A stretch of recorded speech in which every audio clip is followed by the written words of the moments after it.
Good evening दोस्तों, कैसे हैं आप सब। उम्मीद है ठीक होंगे। ये आज हमारे पोल्ट्री बर्ड्स का डे 2 है और अभी लाइट गया हुआ है, तो ये हमारे इन्वर्टर पे चल रहा है। लाइट का बहुत ज़्यादा यहाँ प्रॉब्लम हो रहा है, फ्लक्चुएशन बहुत ज़्यादा है, तो इसलिए इन्वर्टर से तो खैर बैकअप मिल जा रहा, लेकिन फिर भी देखिए लाइट जाने के बाद थोड़ा सा हीट कम होता है।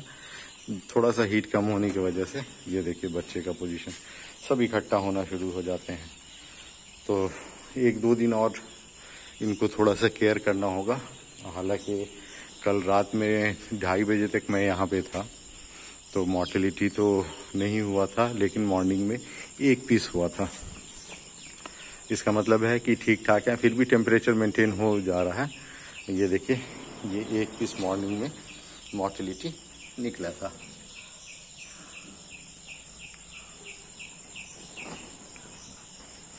तो खैर बहुत ज़्यादा नहीं है, 1-2 पीस में कोई प्रॉब्लम नहीं होता है।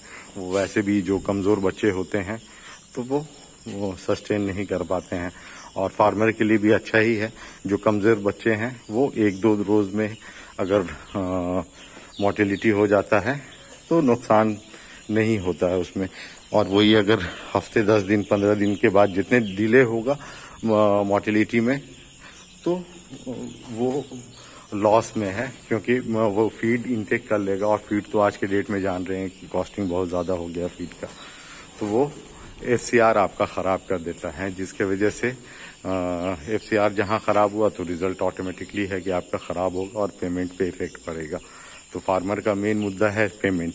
अगर पेमेंट आपको सही नहीं आता है फिर तो इंटीग्रेशन में कोई फ़ायदा नहीं है।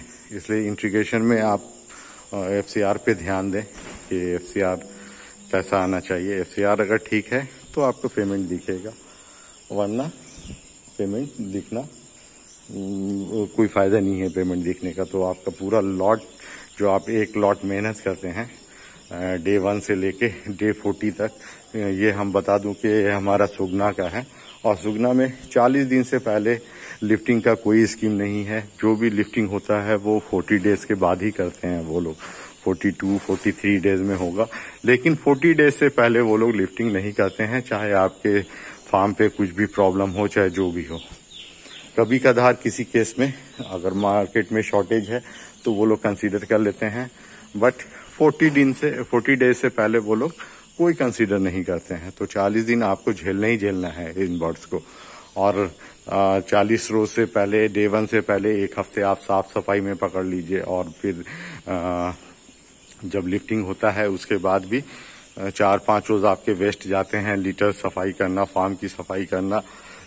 तो वो मोटा मोटी आपका 50 से 60 रोज का स्कीम होता है। तो मतलब अगर आपको पेमेंट नहीं आया तो आपका 50 से 60 दिन का जो मेहनत है वो वेस्ट गया।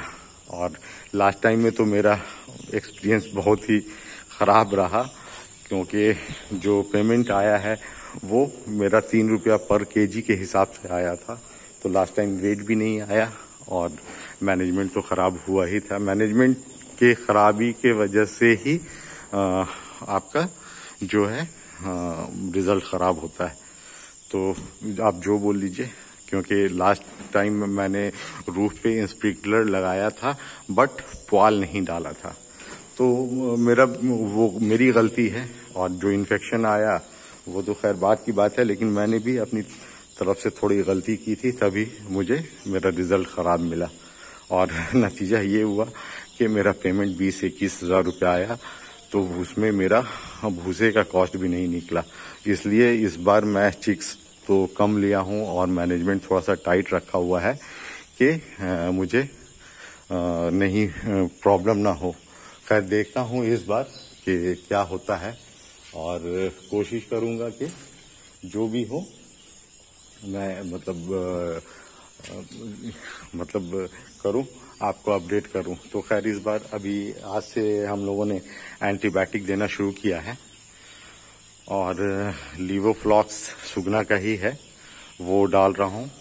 ऐसे नॉर्मली उसका डोज होता है 1 लीटर में 1 ml, बट हम लोग 1 लीटर में 2 ml डाल रहे हैं, क्योंकि रात में जो है यहाँ पे 1-1:30 बजे के बाद मौसम थोड़ा ठंडा हो जाता है। और अभी आप देख ही रहे होंगे कि हवा चल रहा है हल्का हल्का। तो खैर फिर भी मैंने पर्दा तो बहुत सारा मतलब पैक किया हुआ है, फार्म में हीट मेंटेन है, लेकिन फिर भी जो रात में जैसे आपका ये सीलिंग है, तो सीलिंग में मैंने जॉइंट मारा हुआ, तो ऊपर से हवा तो अंदर आता ही है, सर्कुलेशन होता ही है। तो फार्म को अगर सीलिंग नहीं है तो आप मेंटेन नहीं कर सकते। और खैर अभी इस मौसम में सीलिंग नहीं पड़ता है, तो खैर फिर भी जो टेम्परेचर मेंटेन करना है वो मेंटेन आपके रात के 12-1 बजे तक होता है। 12-1 बजे के बाद वो टेम्परेचर मेंटेन नहीं हो पाता। तो इसलिए हमने 1 लीटर में 2 ml लिवोफ्लॉक्स डाला है और उसी का डोज चला रहा हूँ। ये एंटीबायोटिक का होल नाइट डोज चलेगा। फिर मॉर्निंग में हम लोग plain acidic acid and clean tab चलाएंगे। तो अभी 3 रोज यही शेड्यूल होगा। एक्चुअली आज डे 1 में हम लोगों को सुगना का VMA आता है, जो कि बॉयलर और आपका लेयर दोनों के लिए होता है। उससे आपका इम्यूनिटी थोड़ा सा मजबूत होता है, और लेयर को वो VMA देने से उसका एक लेइंग कैपेसिटी जो है वो बूस्टअप होता है। तो खैर VMA है नहीं, हमारे पास भी नहीं है। मेरे पास बचा हुआ था, लेकिन चूहे ने काट के बर्बाद कर दिया, और कंपनी में भी VMA नहीं है। इसलिए मैं अभी मॉर्निंग में प्लेन एसिडिक एसिड और क्लीन टैप चला रहा, शाम में लिवोफ्लॉक्स 1 लीटर में 2 ml करके चला रहा हूँ 3 दिन। उसके बाद फिर हम लोग 6 डे तक प्लेन चलेंगे। 6 डे वैक्सीनेशन के बाद हम लोग 7th को एक्स्ट्रा जी सुगना का ही आता है, वो एक्स्ट्रा जी चलाएंगे। तो खैर जैसे आगे का जो मेडिसिन होगा मैं आप लोगों को बताता जाऊंगा, क्योंकि मेन मेडिसिन ही है किस वक्त क्या मेडिसिन लेना है वो अगर थोड़ा सा देख लें, प्लस इसके बीट को आप अगर देख लेंगे, बॉयलर में खास करके इनके बीट से इनका ट्रीटमेंट होता है। अगर बीट फ्रेश है, अगर अच्छे बीट कर रहे हैं तो आपको बॉडी वेट दे के जाएंगे। अगर बीट में प्रॉब्लम है तो फिर प्रॉब्लम आना है, तो बीट पे भी नजर रखा जाता है। तो इस बार मैं कोशिश करूंगा कि थोड़ा सा टाइट नजर रखूं इन लोगों पे। और चिक्स ठीक ठाक हैं, चिक्स में कहीं कोई प्रॉब्लम नहीं है, तो मुझे लगता है रिजल्ट ठीक ठाक आएगा इस बार कोशिश करता हूं, देखता हूं कितना आएगा। प्रॉब्लम ये है कि अगर 1 हफ्ता मेरा पार हो जाए, 1 हफ्ता के बीच में अगर बारिश होता है तो पता नहीं क्या सिम्टम है, नहीं समझ में आता मुझे। लेकिन 1 हफ्ते के अगर डे 1 से डे 6 के बीच में बारिश होती है तो इन लोगों को लीवर और किडनी इन्फेक्शन होने का चांसेस ज़्यादा होता है। ये हर बार हर फार्म में मैंने देखा हूँ। रीज़न क्या है पता नहीं, मुझे लगता है पानी की वजह से वो प्रॉब्लम आता होगा शायद, क्योंकि जनरली जितने भी सारे फार्म हैं सब में बोरिंग होता है और बोरिंग का पानी यूज़ करते हैं।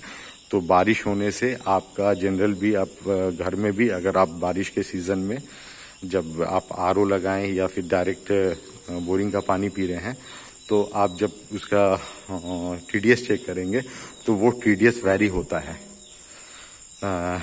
जैसे आपका मान लिया कि 300 है, तो बारिश के सीजन में वो 350-400 चला जाएगा, क्योंकि ग्राउंड लेवल वाटर का जो ग्राउंड लेवल है वो अप डाउन होता है। तो उसके वजह से जो वाटर का TDS है वो फ्लैक्चुएट करता है। मेरा जो लॉजिक कहता है कि उसके वजह से प्रॉब्लम होता होगा या और कुछ होगा पता नहीं, लेकिन मैंने जो दिमाग लगाया है कि शायद इसी वजह से किडनी इन्फेक्शन आता है बारिश के बाद। तो खैर उसके लिए मैंने नेफ्रो केयर रखा हुआ है, लेकिन इतना छोटे बर्ड्स में नेफ्रो केयर नहीं चलाऊंगा, देखता हूँ क्या होता है। खैर 3 रोज पार हो जाए उसके बाद तो मैं संभाल लूंगा, कोई दिक्कत नहीं है। तो ठीक है दोस्तों, इसी के साथ मैं वीडियो क्लोज करता हूं, और जैसा होता है फिर नेक्स्ट डे का मैं कल अपडेट करूंगा। इस बार कोशिश करूंगा कि मैं कंटिन्यू आप लोगों के साथ जुड़ा रहूं। और मेरे 874 सब्सक्राइबर हो गए हैं, तो 1000 में शायद आपका चैनल मोनेटाइज होता है, तो कुछ रह गए हैं। तो आप लोगों से गुजारिश करूंगा कि अगर आप लोग मेरे चैनल को सब जो भी देखते हैं और आपके जानने वाले अगर हैं तो उन्हें प्लीज़ रिकमेंड करके चैनल को सब्सक्राइब करवा दें। तो 1000 सब्सक्राइबर हो जाएंगे तो मुझे थोड़ा मैं अपने चैनल को मोनेटाइज कर सकूंगा। तो ठीक है दोस्तों, फिर गुड नाइट।